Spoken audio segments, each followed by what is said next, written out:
All right, it's been a while since we caught up with the latest trends in the real estate market. Melbourne has been hit the hardest, with house prices slumping 3.5%. And according to Domain, Sydney recorded the second largest fall, 2%. A little brighter in Brizzy, with prices only dropping 1.5%. Peter O'Malley is a consultant with Harris Partners Real Estate, and he joins me on the line right now. Hi there, Peter. Good morning, Chris. How are you? I'm doing very, very well. What's happened in your neck of the woods in Balmain and Leichhardt? Have they got the sports fields open this morning, or are they all run off into the distance and worried about turning up tufts of grass?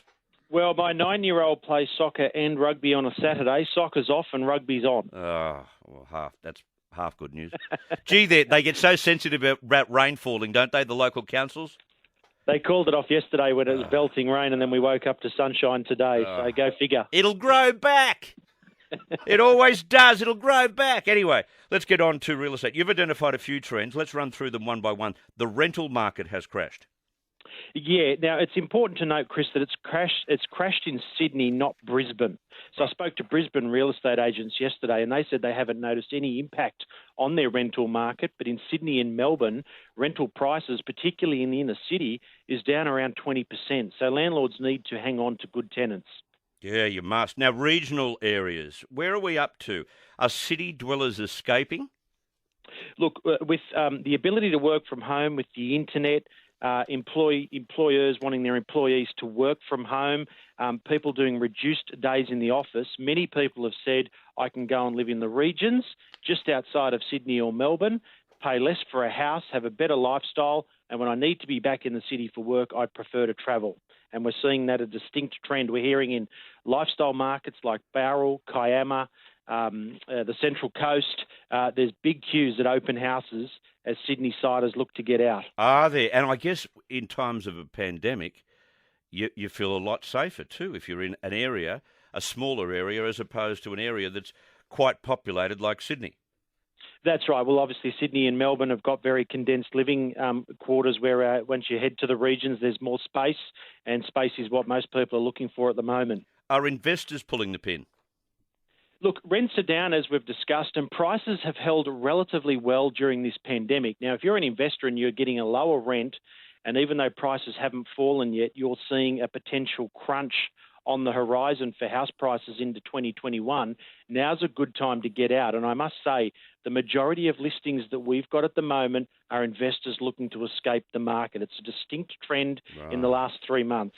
So it's more of a cautious move rather than there's nothing for me out there at the moment. Because I would have thought when things are depressed, it's a good time to jump on. People are just hedging their bets, are they? Look, as I say, rents are down and prices have held relatively well. Right. I don't see a case personally where prices can continue to rise in the short to medium term, Chris. Okay. They're fully valued at the moment. So investors are quite rightly saying this is the time to get out. Now, the buying that's happening in the marketplace is exclusively owner-occupiers in Sydney. We don't see investors anymore, so we don't even attempt to market to them because investors are being asked to pay a near record high price and get a near record low rent. That's not a recipe to jump in for an investment. Yeah, true. Now, what are baby boomers up to? Are they making significant decisions during this pandemic in terms of property? Look, as we know, baby boomers came to the table late when it came to superannuation. So their superannuation in a lot of instances is their house value. And there is a case where the market could face a crunch next year when the support packages and the stimulus is removed. And we're increasingly seeing baby boomers say, I wasn't quite ready to sell the family home for another year or two, but I can't take the risk that there may be a major collapse in prices into next year. The market looks good now, and I'm going to go and sell now. Right, so they'll downsize, sell and downsize.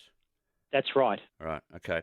What are your predictions for the rest of 2020 in terms of Brisbane and Sydney? I think Sydney will hold maybe moderate decline, but nothing dramatic this year with all of the support from banks and governments. Brisbane, as you'll remember at the start of the year, Chris, we flagged that as probably the market with the most potential in the country, and I still maintain that. Right.